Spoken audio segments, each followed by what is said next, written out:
Yon, pakakot pa sa akin, meron nga tayo isang mabilisan at umagang-umagang hakutan. Napakasarap naman ang hakot namin ngayon dahil isang mabilisan lang. Konti lang din at hindi ganong kabibigat.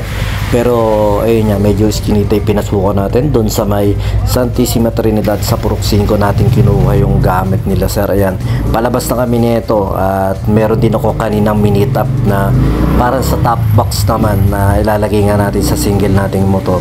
Kahit papano nga pag nagbabasketball ako, doon ko na lang sinasabit, ilalagay ngayon sa top box na kinuha natin. At saka yun, maraming salamat sa mga nagre-recommenda patuloy na nanonood ng mga video ng Pahakot Pasakay at mga nag-share syempre sa mga video at nagpa-follow sa Pahakot Pasakay. Sa mga hindi pa nakapollow, sa mga hindi pa nakalike, syempre pasuyo naman, palambing naman, palike at syempre pa-share na rin sa mga kapwa natin, mga naga-apartment, para kahit papano baka makatulong tayo sa kanila sa mga paghahanap nila ng sasakyan sa kanilang mga paglilipat. At ito syempre sa lahat ng subdivision, hinahanapan tayo lagi ng ID, hinahanapan tayo ng permit. Kaya importante sa mga magpapalipat dyan, makiuna po lagi yung permit para kahit papano hindi tayo nagtatagal sa pagdi-deliver, pagbababa rin ng gamit at pagkukuha rin ng gamit. Karaniwan po lalo na sa Camellia Homes, napakahigpit magpasok at maglabas ng gamit yan.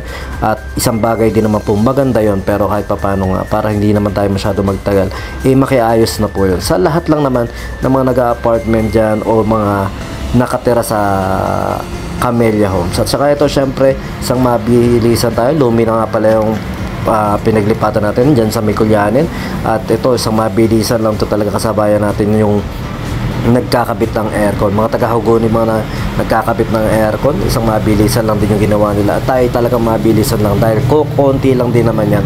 At muli, meron tayong page Pahakot Pasakay sa mga tropa natin dyan. PM lang po kayo sa amin sa mga naghahanap ng truck at driver lang, at meron din tayong mga helper na kahit pa paano tsak pasok sa budget nyo at tsak makakatulong sa paglilipat nyo. At yun, syempre meron din tayong Big Jam Lights and Sounds. Kagabi meron kaming event, dalawa Sabado Linggo meron kaming event, at nung Sabado ay nagkakot din kami. Medyo nagkakasunod-sunod at hindi tayo nakakapagpahinga, pero mas masarap na yung ganito kesa yung nakatambay ka maghapon nga nakapinga tayo pero wala nga tayo nagagawa. Kaya ayan, syempre thank you ko kay Lord na nagbibigay sa atin ng mga blessing na ganyan. At saka syempre sipag at tiyaga lang. At saka sa mga client natin, sinisecure po natin at lagi tayo nagpapashare rin ng mga picture ng gamit para makita natin lahat ng gamit na ipapahakot, para maingatan at maisipan po natin na mas maganda-gandang kamada para kahit papaano nga po ay hindi ma-damage yung mga gamit na pinahakot nyo. At yun, syempre sa bawat naglilipat dyan, sabi nila may pa-blessing. Inalok ko na rin si sir. Sabi ko, sir, ako pag sa blessing mo, pag kailangan mo ng sound select sa banda, PM lang po kayo sa. Sabi ni sir, oh sige, sakto, ayos yan.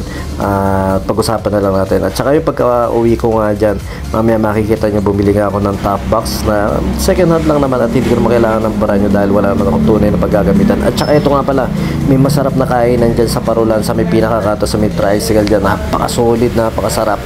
Try nyo lang. Makakarami ng pera si Lolo ah.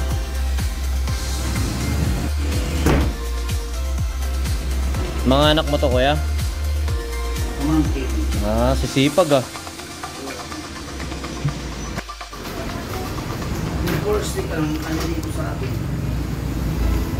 Ayun, masarap kumain dito kala kuya. Dito lang yan sa may Parulan. Parulan ba to? Yung Parulan. Malinis, masarap. Ginagasan na po. At yun, dapat magkapagawa ko ng clutch banding sa truck pero medyo may ginagawa yung pinapagawa ko, kaya ito muna ang inuna ko at pinabali ko ng konti para pumasok dun sa ano. Maraming salamat ka pala kay Mark dahil si Mark pinagbigay sa atin ng bakal na yon na pinapalo ni tatay. Pero syempre kahit pa paano, kahit mga dalawang Raiders, iaabotan natin yan. Si Boss Mark, mechanic yan, malupit yan. Estudyante ni Sir Jasper. At saka ito na nga yung kinuha natin.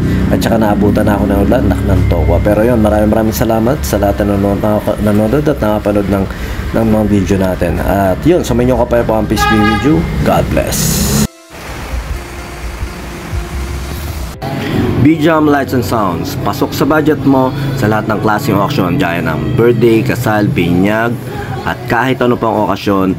At yun, meron po tayong full band, sequencer, acoustic band, at kahit ano mang setup para sa inyong mga okasyon. PM lang po kayo sa aming page na BJAM Lights and Sounds pag kailangan nyo ng banda at kahit ano nga pong may tutulong namin sa inyo sa inyong okasyon. At kahit anong setup po, pwede po tayong mapag-usapan natin kung ano yung naangkop sa inyong event. At yun, maraming salamat sa mga tropa natin nagla-like, nag-share, nagpa-follow syempre sa BJAM Lights and Sounds at patuloy na nag-hire sa amin. So may inyo kapayapaan, peace be with you, God bless.